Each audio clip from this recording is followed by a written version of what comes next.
านราษฎร์รัฐทั่วทุกที่สร้างสรรค์ความสามัคคีผูกมิตรไมตรีต่างชาติทั่วไปงานศิลปะและวัฒนธรรมเผยแพร่ประจำน้อมนำชาวไทยสร้างความรักชาติความมั่นคงภายในประชาสนใจได้ฟังรายการจากสวท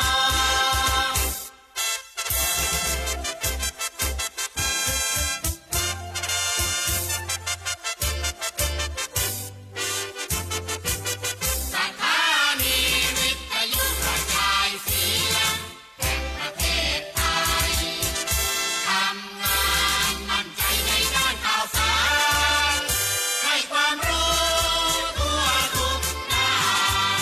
ให้ความสำราญบันเทิงรื่นรมใจเผยแพร่ผลงานรัฐบาลด้วยราชการทั้งไทยและไกล สร้างเสริมระบอบประชาธิปไตยให้ชาวไทยเข้าใจอันดีเทิดทูนชาติศาสนาพระมหากษัตริย์ประสานราษฎร์รัฐทั่วทุกที่สร้างสรรค์ความสามัคคีผูกมิตรไมตรีต่างชาติทั่วไปงานศิลปะและวัฒนธรรมเผยแพร่ประจำน้อมนำชาวไทยสร้างความรักชาติความมั่นคงภายในประชาสนใจได้ฟังรายการจากสวท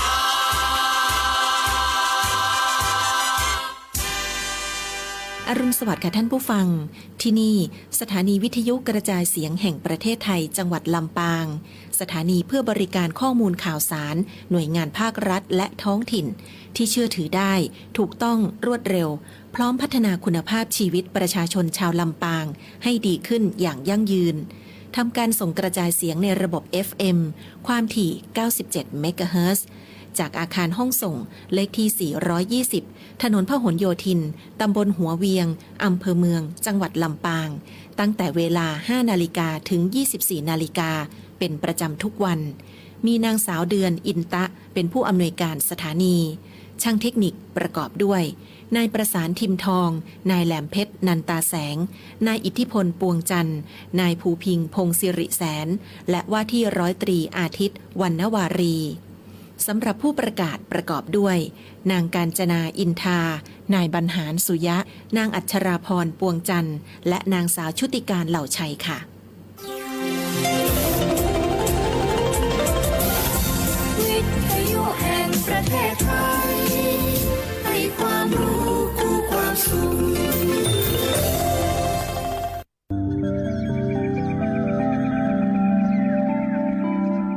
สถานีวิทยุกระจายเสียงแห่งประเทศไทยจังหวัดลำปาง FM 97 เมกะ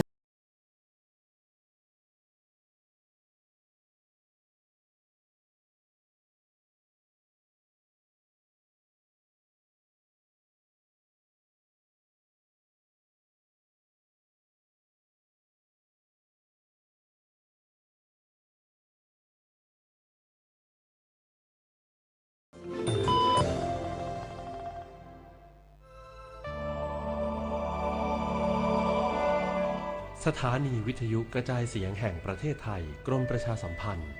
FM 92.5 เมกะเฮิรตซ์และ AM 891 กิโลเฮิรตซ์เสนอรายการธรรมรับอรุณ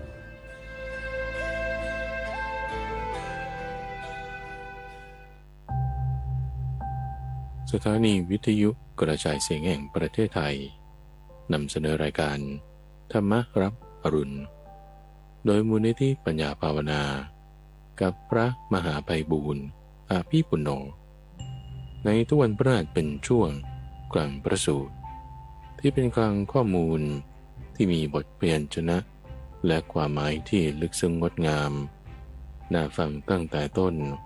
ให้พ้นจนถึงที่สุดและจบลงอย่างสวยงาม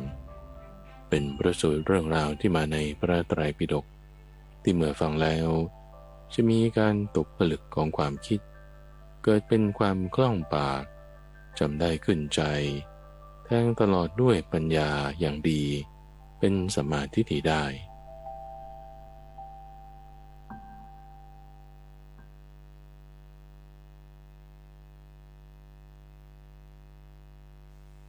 ในวันนี้ก็นำเสนอ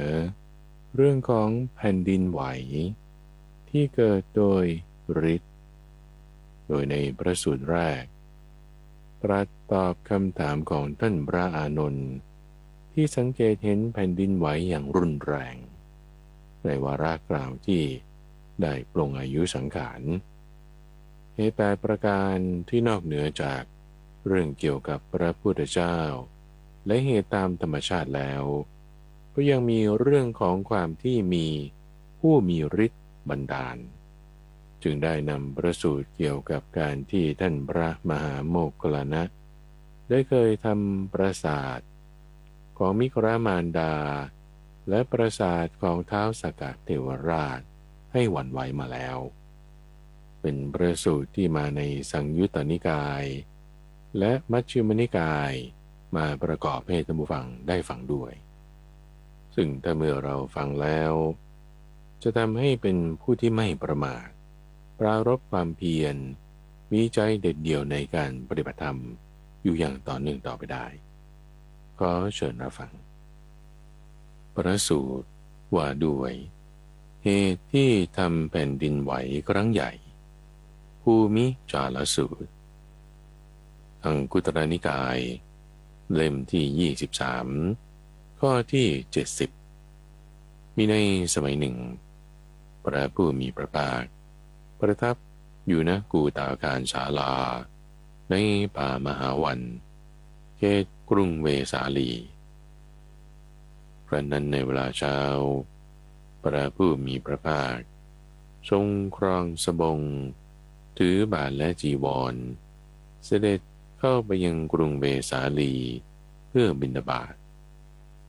ครั้นเสด็จกลับจากบิณฑบาต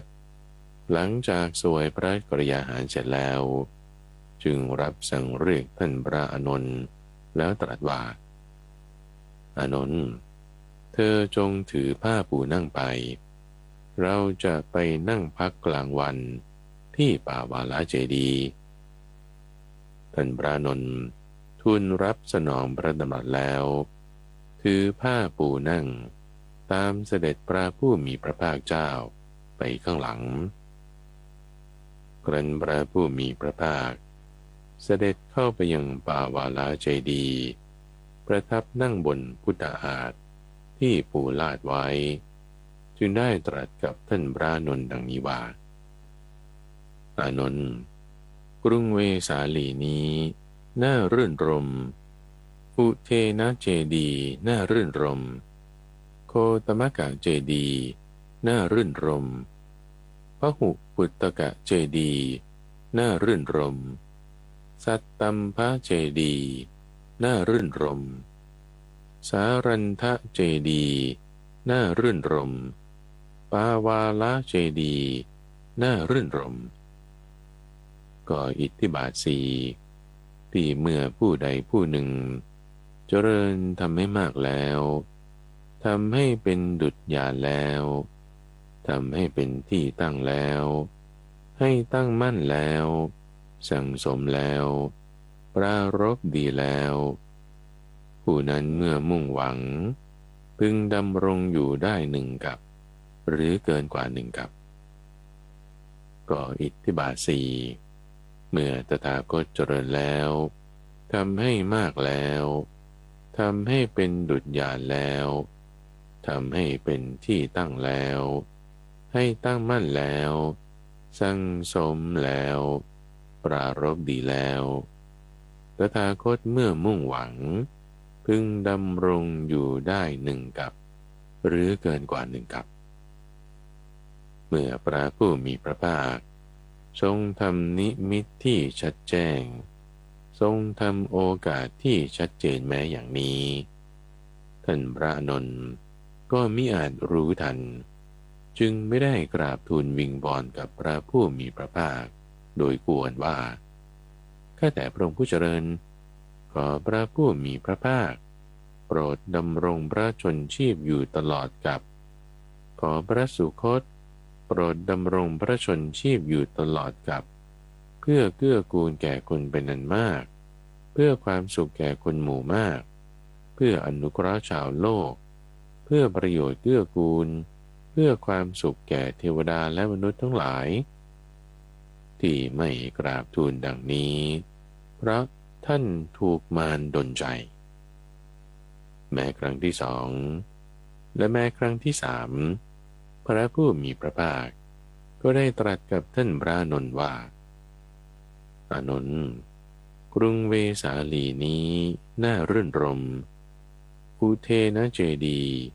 โคตมกะเจดีพหุปุตตกะเจดีสัตตัมภะเจดีสารันททะเจดีปาวาละเจดีเหล่านี้น่ารื่นรมก็อิทธิบาทสี่เมื่อผู้ใดผู้หนึ่งเจริญทำให้มากแล้วทำให้เป็นดุจยานแล้วทำให้เป็นที่ตั้งให้ตั้งมั่นแล้วสั่งสมแล้วปรารภดีแล้วผู้นั้นเมื่อมุ่งหวังพึงดำรงอยู่ได้หนึ่งกับหรือเกินกว่าก็อิทธิบาทสี่ตถาคตได้เจริญกระทำให้มากแล้วตถาคตเมื่อหวังอยู่พึงดำรงได้อยู่หนึ่งกับหรือเกินกว่าหนึ่งกับเมื่อพระผู้มีพระภาคทรงทำนิมิตที่ชัดแจ้ง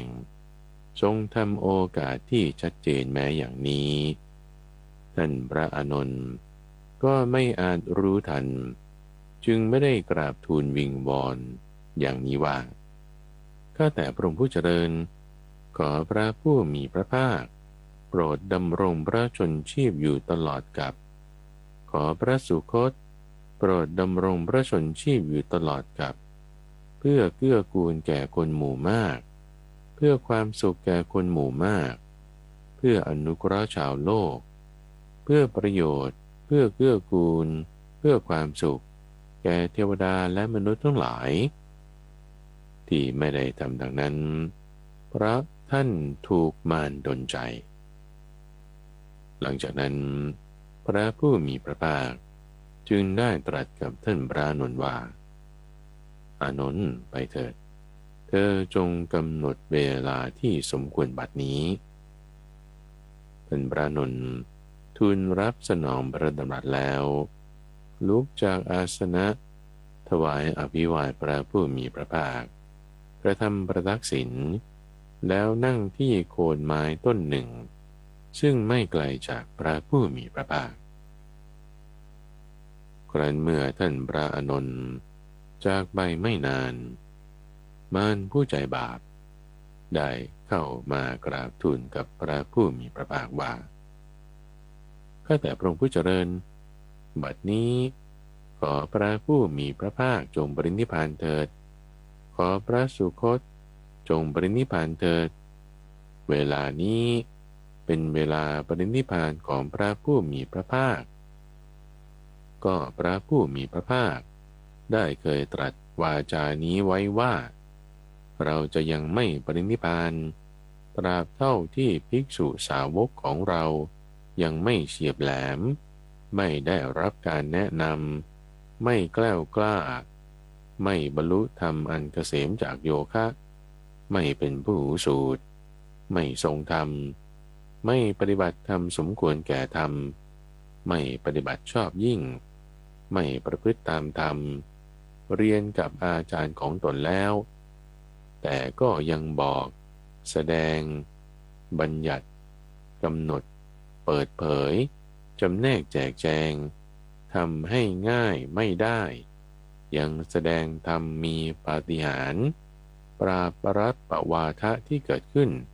ให้เรียบร้อยโดยชอบธรรมไม่ได้ก็ในเวลานี้เหล่าภิกษุผู้เป็นสาวกของพระผู้มีพระภาคเป็นผู้เฉียบแหลมได้รับการแนะนำแกล้วกล้า บรรลุธรรมเป็นเครื่องเกษมจากโยคะเป็นผู้หูสูตรทรงธรรมปฏิบัติธรรมสมควรแก่ธรรมปฏิบัติชอบยิ่งประพฤติตามธรรมเรียนกับอาจารย์ของตนแล้วได้บอกแสดงบัญญัติ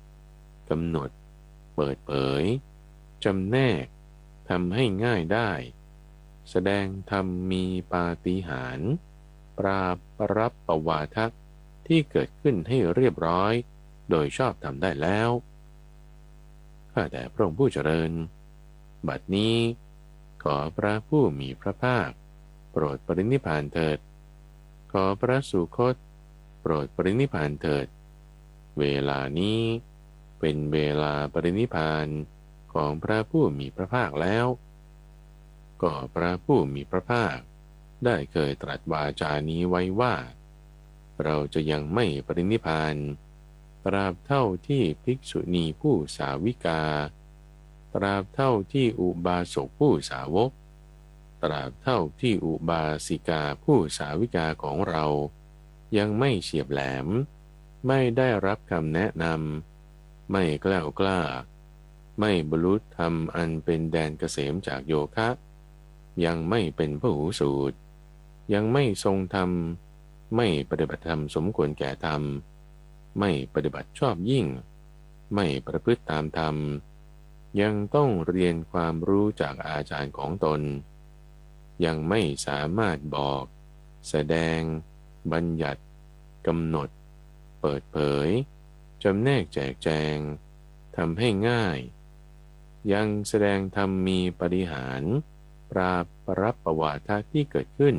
ให้เรียบร้อยโดยทำไม่ได้ก็ในบัดนี้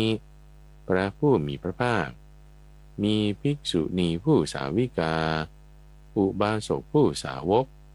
และอุบาสิกาผู้สาวิกาได้เป็นเช่นนั้นแล้วข้าแต่พระองค์ผู้เจริญบัดนี้ขอพระผู้มีพระภาคเจ้าจงปรินิพพานเถิดขอพระสุคตจงปรินิพพานเถิดเวลานี้เป็นเวลาปรินิพพานของพระผู้มีพระภาคเจ้าแล้วก็พระผู้มีพระภาคได้เคยตรัสไว้ก่อนนี้ว่าเราจะยังไม่ปรินิพพานตราบเท่าที่พรหมจรรย์ของเรายังไม่แพร่หลายกว้างขวางรู้กันโดยมากเป็นปึกแผ่นจนเทวดาและมนุษย์ทั้งหลายประกาศได้ดีแล้วก็ในบัดนี้พรหมจรรย์ของพระผู้มีพระภาคเจริญแพร่หลายกว้างขวางรู้กันโดยมากเป็นปึกแผ่นกระทั่งเทวดาและมนุษย์ทั้งหลายประกาศได้ดีแล้วก็บัดนี้ขอพระผู้มีพระภาคโปรดปรินิพพานเถิดขอพระสุคตโปรดปรินิพพานเถิดเวลานี้เป็นเวลาปรินิพพานของพระผู้มีพระภาคเจ้าแล้ว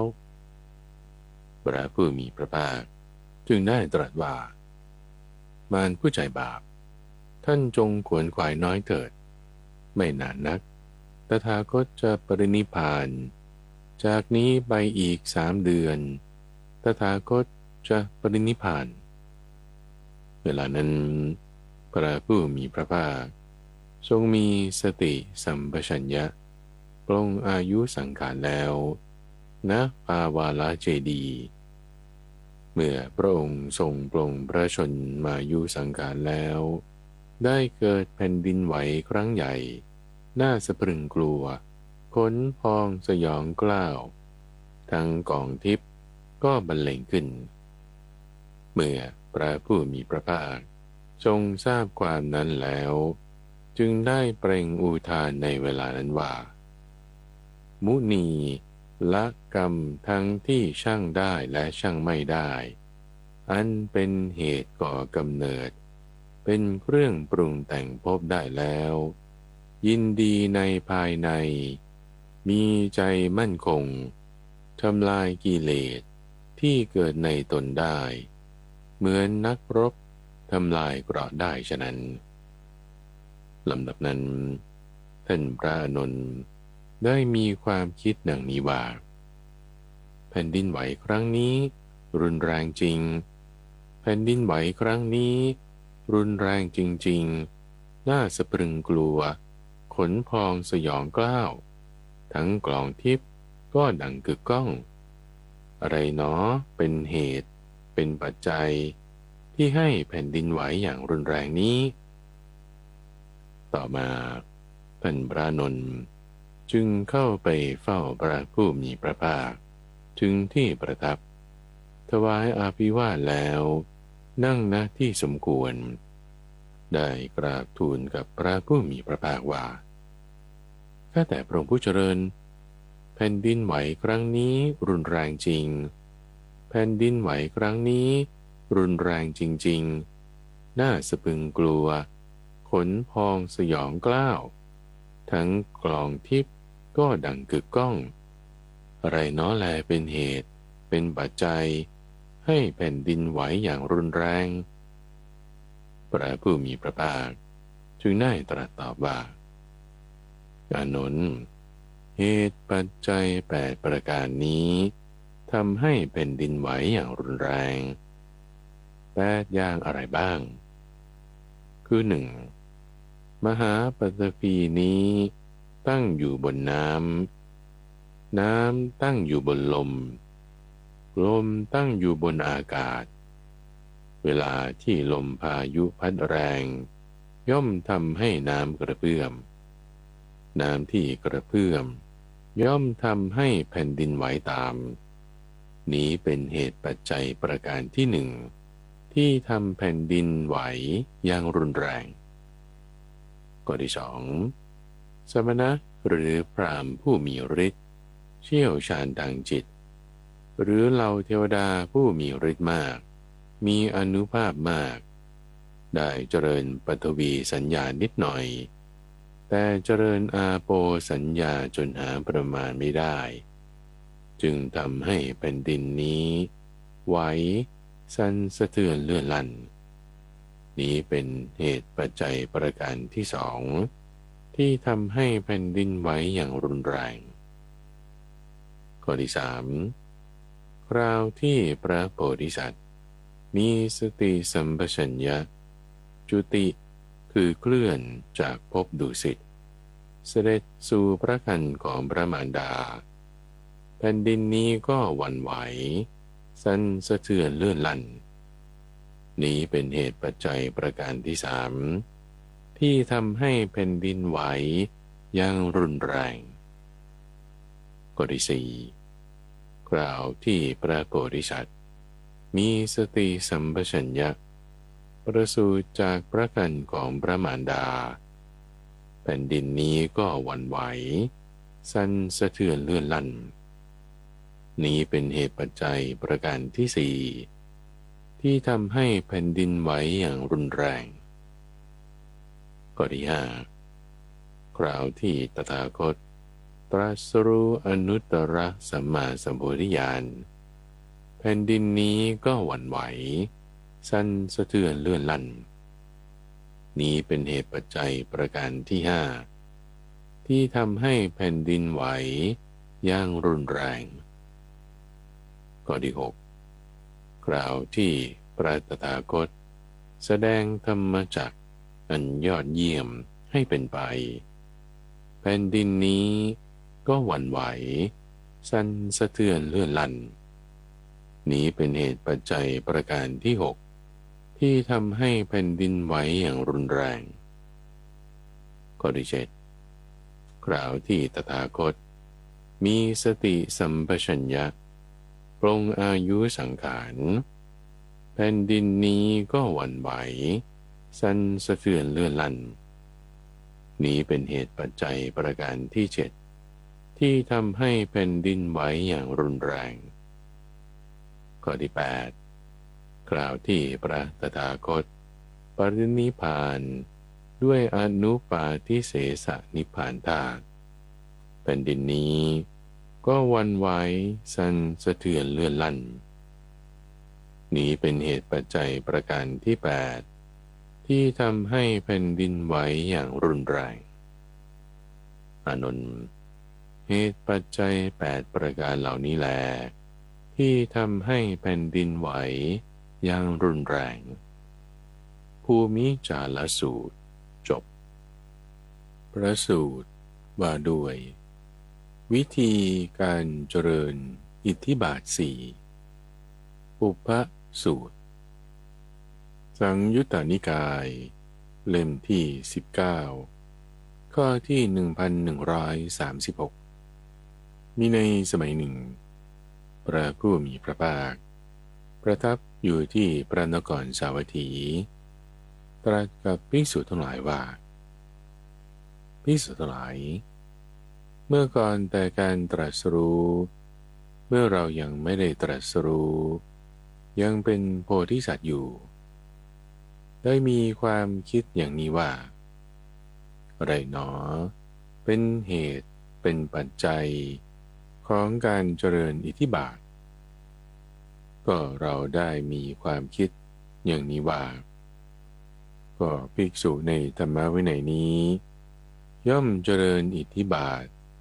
อันประกอบด้วยฉันทสมาธิและประธานสังขาร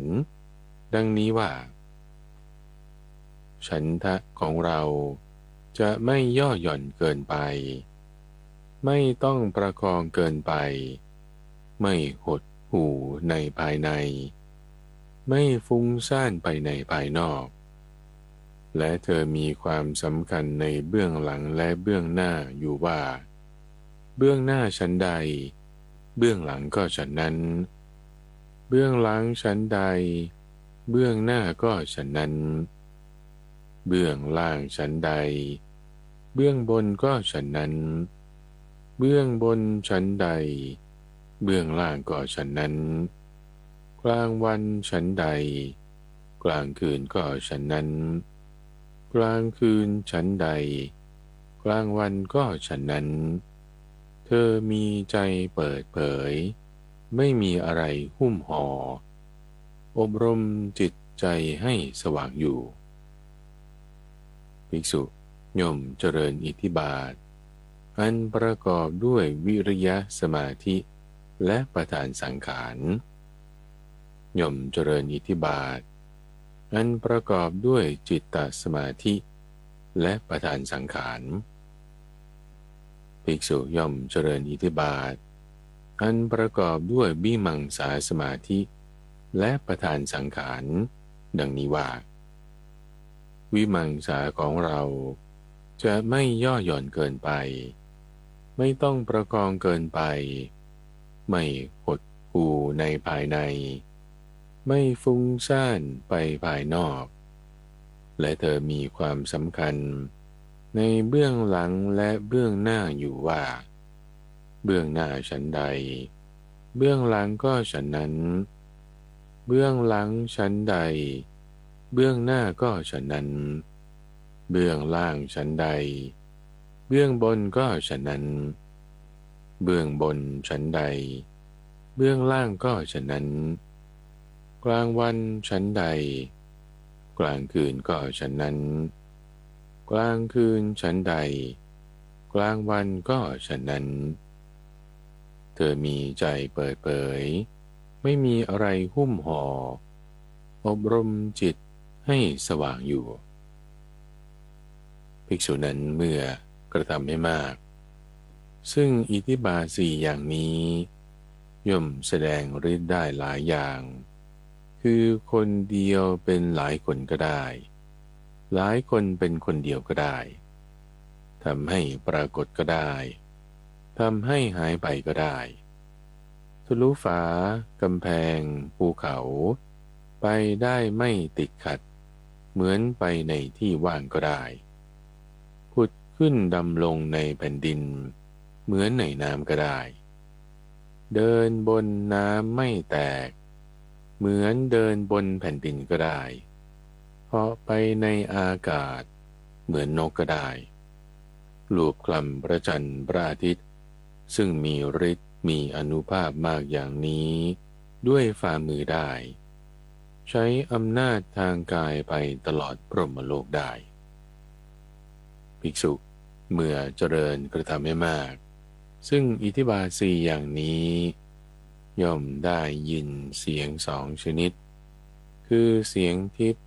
และเสียงมนุษย์ทั้งที่อยู่ไกลและใกล้ด้วยทิพยโสตธาตุอันบริสุทธิ์หมดจดล่วงโสตของมนุษย์ภิกษุเมื่อเจริญกระทำไม่มากซึ่งอิทธิบาทสี่อย่างนี้ย่อมกำหนดรู้ใจของสัตว์อื่นของบุคคลอื่นด้วยใจคือเมื่อจิตมีราคะก็รู้ว่าจิตมีราคะหรือจิตปราศจากราคะก็รู้ว่าจิตปราศจากราคะเมื่อจิตมีโมหะก็รู้ว่าจิตมีโมหะหรือเมื่อไม่มีโมหะก็รู้ว่าไม่มีโมหะเมื่อจิตหดหู่ก็รู้ว่าหดหู่หรือเมื่อจิตฟุ้งซ่านก็รู้ว่าฟุ้งซ่านเมื่อจิตเป็นมหคตะก็รู้ว่าเป็นมหคตะหรือเมื่อไม่เป็นมหคตะก็รู้ว่าไม่เป็นมหคตะเมื่อเป็นจิตที่มีจิตอื่นยิ่งกว่าก็รู้ว่ามีจิตอื่นยิ่งกว่าหรือเมื่อจิตไม่มีจิตอื่นยิ่งกว่าก็รู้ว่าไม่มีจิตอื่นยิ่งกว่าเมื่อจิตตั้งมั่นก็รู้ว่าจิตตั้งมั่นหรือเมื่อจิตไม่ตั้งมั่นก็รู้ว่าจิตไม่ตั้งมั่นเมื่อจิตหลุดพ้นก็รู้ว่าจิตหลุดพ้นหรือเมื่อจิตไม่หลุดพ้นก็รู้ว่าจิตไม่หลุดพ้นภิกษุเมื่อเจริญกระทำให้มากซึ่งอิทธิบาทสี่อย่างนี้ย่อมระลึกชาติก่อนได้เป็นอันมากคือระลึกได้หนึ่งชาติบ้างสองชาติบ้างสามชาติสี่ชาติห้าชาติบ้าง10 20 30 40 50ชาติบ้าง100ชาติพันชาติแสนชาติบ้างตลอดสังวัฏกัปและวิวัฏกัปเป็นอันมากบ้างรู้ว่าในภพโน้นเรามีชื่ออย่างนั้นมีโคดอย่างนั้นมีผิวพรรณอย่างนั้นมีอาหารอย่างนั้นเสวยสุขเสวยทุกข์อย่างนั้นอย่างนั้นมีกำหนดอายุเพียงเท่านั้นครั้นจุติจากภพนั้นแล้วได้ไปเกิดในภพโน้นแม้ในภพนั้นเราก็ได้มีชื่ออย่างนั้นมีโคดอย่างนั้นมีผิวพรรณอย่างนั้นมีอาหารอย่างนั้น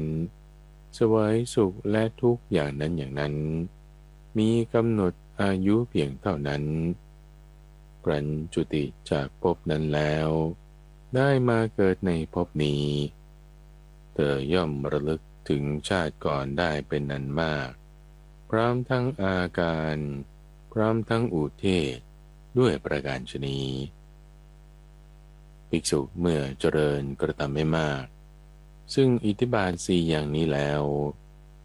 ย่อมเห็นหมู่สัตว์ที่กำลังจุติ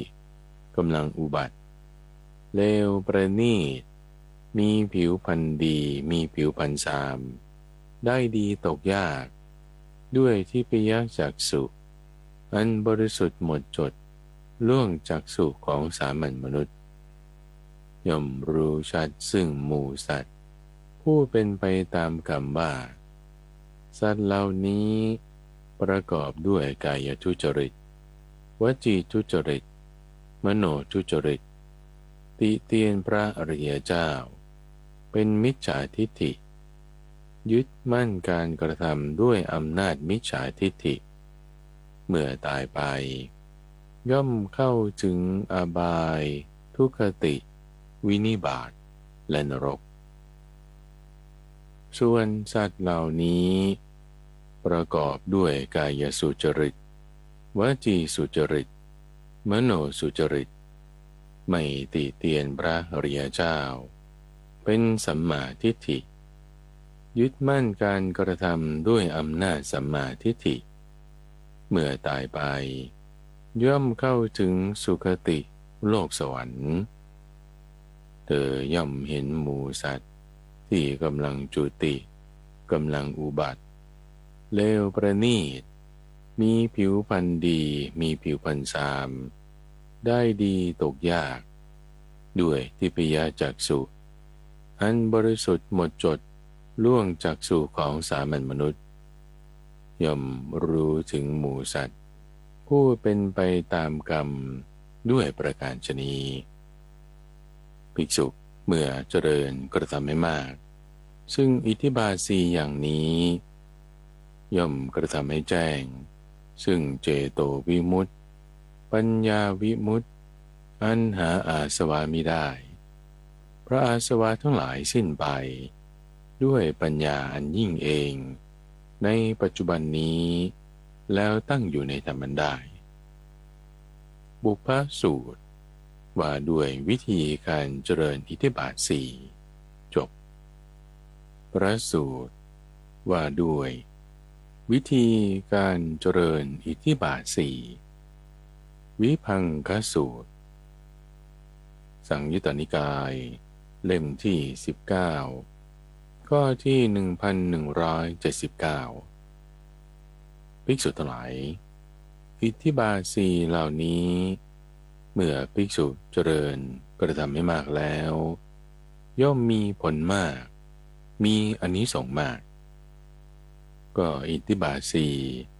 อันบุคคลเจริญแล้วอย่างไรทำให้มากแล้วอย่างไรจึงมีผลมากมีอานิสงส์มากคือภิกษุในธรรมวินัยนี้ย่อมเจริญอิทธิบาทอันประกอบด้วยฉันทสมาธิและประธานสังขารดังนี้ว่าฉันทะของเราจะไม่ย่อหย่อนเกินไปไม่ต้องประคองเกินไปฉันทะของเราจะต้องไม่หดหู่ในภายในไม่ฟุ้งซ่านไปในภายนอกและเธอมีความสำคัญในเบื้องหลังและเบื้องหน้าอยู่ว่าเบื้องหน้าอย่างใดเบื้องหลังอย่างนั้นเบื้องหลังอย่างใด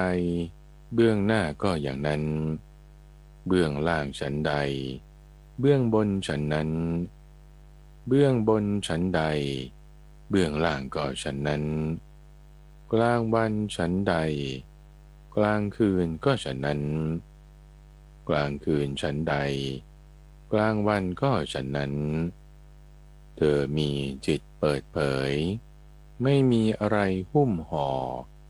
อบรมจิตให้สว่างอยู่ย่อมเจริญอิทธิบาทประกอบด้วยวิริยะสมาธิและประธานสังขารย่อมเจริญอิทธิบาทประกอบด้วยจิตตสมาธิและประธานสังขารย่อมเจริญอิทธิบาทประกอบด้วยวิมังสาสมาธิและประธานสังขารดังนี้ว่าวิมังสาของเราจะไม่ย่อหย่อนเกินไปไม่ต้องประคองเกินไปไม่หดหู่ในภายในไม่ฟุ้งซ่านไปในภายนอกและเธอมีความสำคัญในเบื้องหลังและเบื้องหน้าอยู่ว่าเบื้องหน้าอย่างใดเบื้องหลังก็อย่างนั้นเบื้องหลังชั้นใดเบื้องหน้าก็ฉันนั้นเบื้องล่างชั้นใดเบื้องบนก็ฉันนั้นเบื้องบนชั้นใดเบื้องล่างก็ฉันนั้นกลางวันชั้นใดกลางคืนก็ฉันนั้นกลางคืนชั้นใดกลางวันก็ฉันนั้นเธอมีจิตเปิดเผยไม่มีอะไรหุ้มห่ออบรมจิตให้สว่างอยู่ภิกษุทั้งหลายก็ฉันทะที่ย่อหย่อนเกินไปเป็นอย่างไรคือฉันทะที่ประกอบด้วยความเกียจคร้านสัมปยุตด้วยความเกียจคร้านนี้เรียกว่าฉันทะที่ย่อหย่อนเกินไปก็ฉันทะที่ประคับประคองเกินไปเป็นอย่างไรค คือฉันทะที่ประกอบด้วยอุทธัจจะคือความฟุ้งซ่านสัมปยุตด้วยอุทธัจจะคือความฟุ้งซ่านนี้เรียกว่าฉันทะที่ต้องประคองเกินไปก็ฉันทะที่หดหู่ในภายในเป็นอย่างไรคือฉันทะที่ประกอบด้วยทีนมิทะคือความง่วงซึมสัมปยุตด้วยทีนมิทะคือความง่วงซึมนี้เรียกว่าฉันทะที่หดหู่อยู่ในภายในก็ฉันทะที่ฟุ้งซ่านไปในภายนอกเป็นอย่างไรคือฉันทะที่ฟุ้งซ่านไปพร่านไปปรารภกามคุณห้าในภายนอกนี่เรียกว่าฉันทะที่ฟุ้งซ่านไปในภายนอกภิกษุมีความสำคัญในเบื้องหลังและเบื้องหน้าอยู่ว่าเบื้องหน้าฉันใดเบื้องหลังก็ฉันนั้นเบื้องหลังฉันใดเบื้องหน้าก็ฉันนั้นข้อนี้เป็นอย่างไรคือความสำคัญในเบื้องหลังและเบื้องหน้าอันภิกษุในธรรมวินัยนี้ยึดไว้ดีแล้วกระทำไว้ในใจดีแล้วทรงไว้ดีแล้วแทงตลอดดีแล้วด้วยปัญญาภิกษุนั้นชื่อว่ามีความสำคัญในเบื้องหลังและเบื้องหน้าอยู่ว่าเบื้องหลังฉันใดเบื้องหน้าก็ฉันนั้นอย่างนี้แหละก็ภิกษุมีความสำคัญอยู่ว่าเบื้องล่างฉันใดเบื้องบนก็ฉันนั้นเบื้องบนฉันใดเบื้องล่างก็ฉันนั้นข้อนี้เป็นอย่างไรคือภิกษุในธรรมวินัยนี้ย่อมพิจารณาให้เห็นกายนี้เบื้องบนแต่พื้นเท้าขึ้นมาเบื้องล่างแต่ปลายผมลงไปมีหนังหุ้มอยู่โดยรอบเต็มไปด้วยของไม่สะอาดมีประการต่างๆว่าในกายนี้มีผมขนเล็บฟันหนังเนื้อเอ็นกระดูกเยื่อในกระดูกม้ามหัวใจตับพังผืดไตปอดลำไส้ใหญ่ลำไส้เล็กอาหารใหม่อาหารเก่าน้ำดีเสลดน้ำหนองน้ำเลือดน้ำเหงื่อน้ำมันข้นน้ำตาน้ำมันเหลวน้ำลายน้ำมูก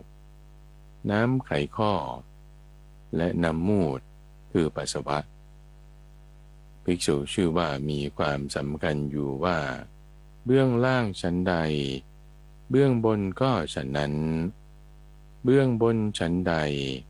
เบื้องล่างก็ฉันนั้นอย่างนี้แหละก็ภิกษุมีความสำคัญอยู่ว่ากลางวันฉันใดกลางคืนก็ฉันนั้นกลางคืนฉันใดกลางวันก็ฉันนั้นข้อนี้เป็นอย่างไรคือภิกษุในธรรมวินัยนี้ย่อมเจริญอิทธิบาทอันประกอบด้วยฉันทสมาธิและประธานสังขารในกลางวันด้วยอาการเหล่าใดด้วยเพศเหล่าใดด้วยนิมิตเหล่าใดเธอย่อมเจริญอิทธิบาท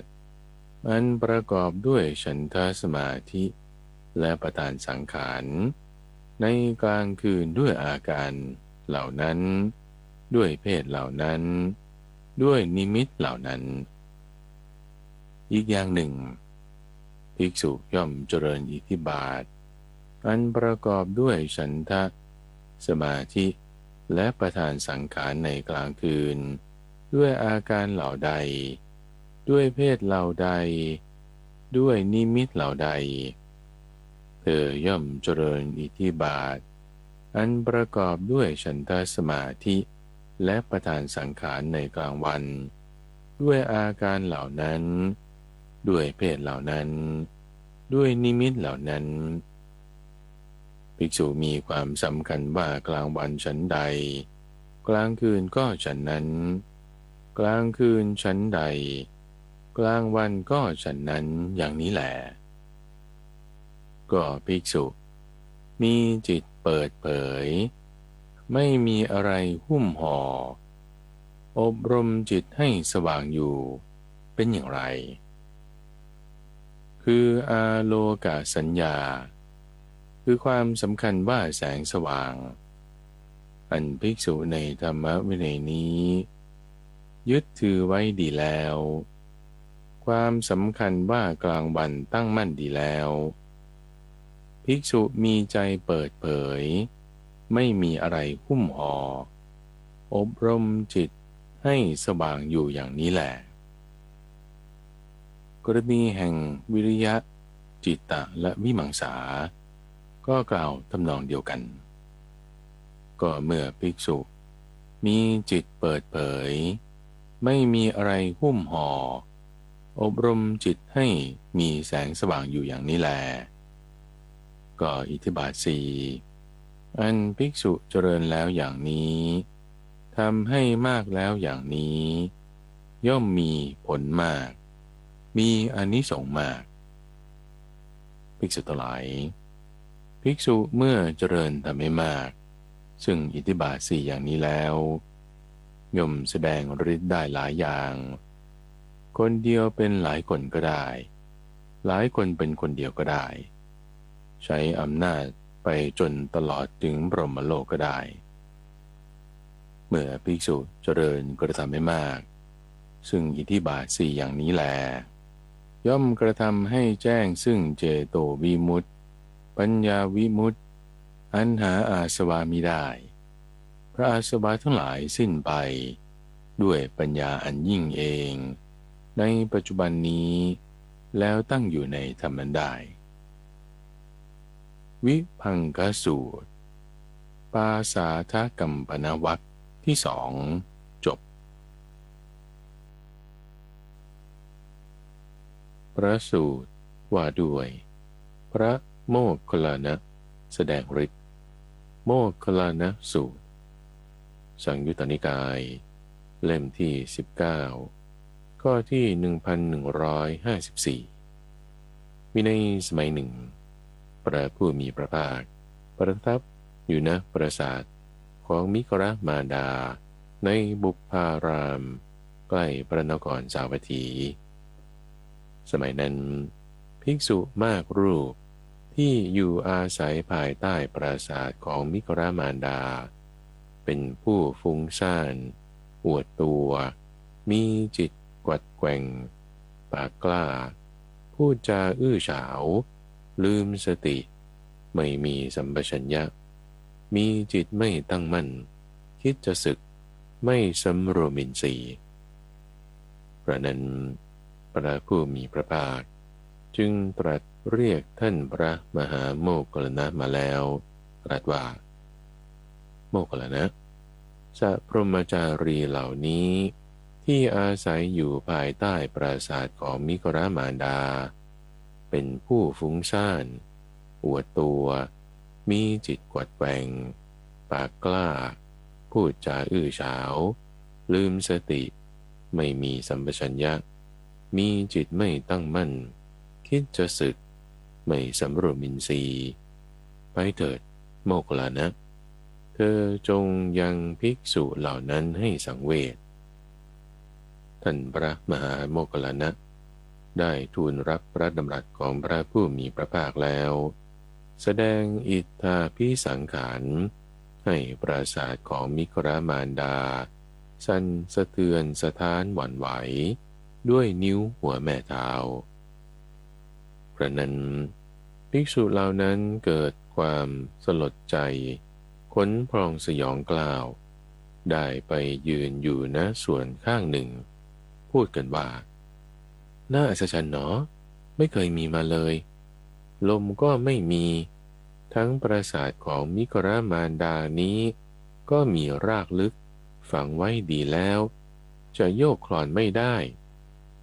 ก็แหละเมื่อเป็นเช่นนี้อะไรสักอย่างหนึ่งทำให้ปราสาทนี้สะเทือนสะท้านหวั่นไหวลำดับนั้นพระผู้มีพระภาคเสด็จเข้าไปยังที่ซึ่งภิกษุเหล่านั้นยืนอยู่แล้วตรัสว่าภิกษุทั้งหลายพวกเธอเกิดความสลดใจขนพองสยองกล้าวไปยืนอยู่ณที่ส่วนข้างหนึ่งเพราะเหตุไรภิกษุเหล่านั้นจึงกราบทูลว่าข้าแต่พระองค์ผู้เจริญน่าอัศจรรย์ทีเดียวไม่เคยมีมาเลยทั้งลมก็ไม่มีทั้งปราสาทของมิกรมารดานี้ก็มีรากลึกฝังไว้ดีแล้วจะโยกคลอนไม่ได้ก็แหละเมื่อเป็นเช่นนั้นอะไรสักอย่างหนึ่งที่ทำปราสาทนี้สั่นสะเทือนสะท้านหวั่นไหวพระผู้มีพระภาคจึงตรัสว่าภิกษุทั้งหลายภิกษุโมคคัลลานะประสงค์จะให้เธอทั้งหลายสังเวชจึงทำปราสาทของมิกรมารดาให้สะเทือนสะท้านหวั่นไหวด้วยนิ้วหัวแม่เท้าภิกษุทั้งหลายพวกเธอจะสำคัญความข้อนี้ว่าอย่างไรภิกษุโมคคัลลานะมีฤทธิ์มากอย่างนี้มีอานุภาพมากอย่างนี้เพราะได้เจริญธรรมะเหล่าไหนเพราะได้กระทำให้มากซึ่งธรรมะเหล่าไหนภิกษุนั้นจึงกราบทูลว่าข้าแต่พระองค์ผู้เจริญธรรมะของพวกข้าพระองค์ทั้งหลายมีพระผู้มีพระภาคเป็นรากฐานมีพระผู้มีพระภาคเป็นผู้นำมีพระผู้มีพระภาคเป็นที่พึ่งขอประทานพระวโรกาสขอเนื้อความแห่งภาสิทธินี้จงแจ่มแจ้งกับพระผู้มีพระภาคเจ้าเถิดภิกษุทั้งหลายได้ฟังแล้วจะทรงจำไว้ภิกษุทั้งหลายถ้าอย่างนั้นเธอทั้งหลายจงฟังเถิดภิกษุโมคคัลลานะมีฤทธิ์มากอย่างนี้มีอานุภาพมากอย่างนี้เพราะได้เจริญได้กระทำให้มากซึ่งอิทธิบาทสี่ก็อิทธิบาทสี่เป็นอย่างไรคือภิกษุโมคคัลลานะย่อมเจริญอิทธิบาทประกอบด้วยฉันทสมาธิและประธานสังขารวิริยะสมาธิจิตตสมาธิและวิมังสาสมาธิและประธานสังขารดังนี้ว่าด้วยประการดังนี้ว่าฉันทะวิริยะจิตตะและวิมังสาของเราจะไม่ย่อหย่อนเกินไปไม่ต้องประคองเกินไปไม่หดหู่ในภายในไม่ฟุ้งซ่านไปในภายนอกและเธอมีความสำคัญในเบื้องหลังและเบื้องหน้าอยู่ว่าเบื้องหน้าฉันใดเบื้องหลังก็ฉันนั้นเบื้องหลังฉันใดเบื้องหน้าก็ฉันนั้นเบื้องล่างฉันใดเบื้องบนก็ฉันนั้นเบื้องบนฉันใดเบื้องล่างก็ฉันนั้นกลางวันฉันใดกลางคืนก็ฉันนั้นกลางคืนฉันใดกลางวันก็ฉันนั้นเธอมีจิตเปิดเผยอยู่ไม่มีอะไรหุ้มห่ออบรมจิตให้สว่างอยู่ภิกษุโมคคัลลานะมีฤทธิ์มากอย่างนี้มีอานุภาพมากอย่างนี้เพราะได้เจริญได้กระทำให้มากซึ่งอิทธิบาทสี่เหล่านี้แหละภิกษุทั้งหลายเพราะได้เจริญได้กระทำให้มากซึ่งอิทธิบาทสี่เหล่านี้ภิกษุโมคคัลลานะย่อมแสดงฤทธิ์ได้หลายอย่างใช้อำนาจทางกายไปตลอดพรหมโลกก็ได้ภิกษุทั้งหลายเพราะได้เจริญได้กระทำให้มากซึ่งอิทธิบาทสี่เหล่านี้ภิกษุโมคคัลลานะ ย่อมกระทำให้แจ้งซึ่งเจโตวิมุตติปัญญาวิมุตติอันหาอาสวะมิได้ละอาสวะทั้งหลายสิ้นไปด้วยปัญญาอันยิ่งเองในปัจจุบันนี้แล้วตั้งอยู่ในธรรมได้ โมคคัลลนะสูตรจบตอนพระมหาโมคคัลลานะทดสอบท้าวสักกะก็สมัยนั้นท่านพระมหาโมคคัลลานะนั่งอยู่ในที่ไม่ไกลจากพระผู้มีพระภาคได้มีความคิดขึ้นอย่างนี้ว่าท้าวสักกะผู้นี้ทราบเนื้อความแห่งภาษิตของพระผู้มีพระภาคเจ้าแล้วจึงยินดีหรือว่าไม่ทราบแล้วก็ยินดีทางที่ดีเราควรรู้เรื่องที่ท้าวสักกะจอมเทพทราบเนื้อความแห่งภาษิตของพระผู้มีพระภาคแล้วยินดีหรือว่าไม่ทราบแล้วจึงยินดีจากนั้นท่านพระมหาโมคคัลลานะจึงได้อันตรธานจากปราสาทของมิครมาตาในบุปผารามไปปรากฏอยู่ในหมู่เทพชั้นดาวดึงส์เปรียบเหมือนคนแข็งแรงเหยียดแขนออกแล้วกู้แขนเข้าฉะนั้นครั้งนั้นท้าวสักกะผู้จอมเทพกำลังเอิบอิ่มพร้อมรั่งบำเรออยู่ด้วยดนตรีอันเป็นทิพย์500 ชนิดในสวนดอกบัวที่เป็นดอกบัวขาวคือดอกบุญริกโดยทั้งนั้นท้าวเจอทรงทอดพระเนตรเห็นท่านพระมหาโมคคัลลานะมาแต่ไกลจึงรับสั่งให้หยุดบรรเลงทิพยดนตรีทั้ง500 ชนิดนั้นไว้เสด็จเข้าไปหาท่านพระมหาโมคคัลลานะแล้วตรัสขึ้นว่านิมนต์เข้ามาเถิดท่านพระมหาโมคคัลลานะผู้นิรทุกข์ขอต้อนรับท่านนานๆท่านจะมีเวลามาณที่นี้นิมนต์นั่งบนอาสนะที่ปูลาดไว้แล้วนี้เถิดท่านพระมหาโมคคัลลานะจึงนั่งบนอาสนะที่ปูลาดไว้แล้วส่วนท้าวสักกะผู้จอมเทพได้ทรงเลือกนั่งณที่สมควรที่ใดที่หนึ่งซึ่งต่ำกว่าท่านพระมหาโมคคัลลานะ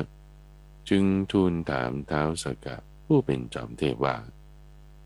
ท่านท้าวโกสีพระผู้มีพระภาคได้ตรัสถึงความหลุดพ้นด้วยธรรมเป็นที่สิ้นตัณหาโดยย่อแก่ท่านอย่างไรขอโอกาสเถิดแม้อัตมภาพก็จะขอมีส่วนในการฟังคาถานั้นด้วยท้าวสักกะจึงได้ตอบว่าท่านพระมหาโมคคัลลานะข้าพเจ้ามีกิจมากมีหน้าที่ที่จะต้องทำอีกมากทั้งหน้าที่ส่วนตัวและหน้าที่ของพวกเทพชั้นดาวดึงส์ก็ภาษิตใดที่ข้าพเจ้าฟังแล้วก็ลืมเสียเร็วพลันภาษิตนั้นท่านฟังดีเรียนดีใส่ใจดีแล้วทรงจำไว้ดีแล้วเถิดท่านพระมหาโมคคัลลานะขอท่านจงดูสถานที่ที่น่ารื่นรมแห่งเวทยันตปราสาทแม้นี้ขอท่านจงดูสถานที่ที่น่ารื่นรมแห่งเวทยันตปราสาทแม้นี้ท่านพระมหาโมคคัลลานะจึงได้กล่าวขึ้นว่าสถานที่ที่น่ารื่นรมของท่านท้าวโกสีนี้งดงามเหมือนสถานที่ของผู้ที่ได้ทำบุญไว้ในปางก่อนแม้มนุษย์ทั้งหลายเห็นสถานที่ที่น่ารื่นรมใดๆแล้วก็กล่าวขึ้นอย่างนี้ว่างามจริงดุจสถานที่ที่น่ารื่นรมของพวกเทพชั้นดาวดึงส์ในขณะนั้นท่านพระมหาโมคคัลลานะจึงได้มีความคิดดังนี้ว่า ท้าวสักกะนี้เป็นผู้ประมาทอยู่มากนักทางที่ดีเราควรให้ท้าวสักกะนี้เกิดความสังเวชจึงได้บันดาลอิทธาภิสังขารใช้นิ้วหัวแม่เท้ากดเวทยันตประสาทเขย่าให้สั่นสะท้านหวั่นไหวก็ทันใดนั้นท้าวสักกะจอมเทพท้าวเวสสวรรณมหาราชและพวกเทพชั้นดาวดึงส์มีความประหลาดมหัศจรรย์ใจกล่าวขึ้นว่าท่านผู้เจริญทั้งหลายน่าอัศจรรย์จริงไม่เคยปรากฏเลย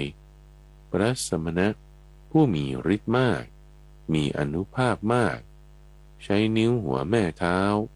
กดทิพยพิภพเขย่าให้สั่นสะท้านหวั่นไหวได้เพราะนั้นท่านพระมหาโมคคัลลานะเมื่อทราบว่าท้าวสักกะจอมเทพมีความสลดจิตขนลุกแล้วจึงถามขึ้นว่าท้าวโกสีพระผู้มีพระภาคได้ตรัสความหลุดพ้นด้วยธรรมเป็นที่สิ้นตัณหาโดยย่ออย่างไรขอโอกาสเถิดแม้อาตมาภาพก็จะขอมีส่วนเพื่อฟังธรรมกถานั้นและที่ท่านได้รับฟังจบไปนั้นคือพระสูตรที่มาในสังยุตตนิกายอังคุตรนิกายและบางส่วนของจุลตัณหาสังคยสูตรในมัชฌิมานิกายช่วงของคลังพระสูตรจะมาพบกับท่านผู้ฟังเป็นประจำในทุกวันพฤหัสในรายการธรรมารับอรุณทางสถานีวิทยุกระจายเสียงแห่งประเทศไทยหรือว่าในเครือข่ายของกรมประชาสัมพันธ์ตามช่วงเวลาต่างๆท่านสามารถติดตามรับฟังได้ทางระบบพอดแคสต์ YouTube Channel หรือ Facebook Fanpage หรือที่เว็บไซต์ปัญญา .org panya.org รายการนี้นำเสนอโดยมูลนิธิปัญญาภาวนาพัฒนาปัญญาเพื่อความรู้ยิ่งเพื่อความรู้พร้อมและเพื่อนิพพานดำเนินรายการโดยข้าพเจ้าพระมหาไพบูลย์อาภีปุณโญและพบกันใหม่ในวันพรุ่งนี้เจริญพร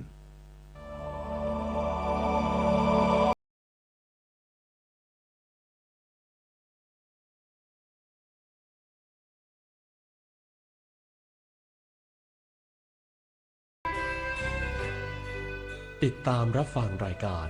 ธรรมรับอรุณได้เป็นประจำทุกวันทางสถานีวิทยุกระจายเสียงแห่งประเทศไทยกรมประชาสัมพันธ์ FM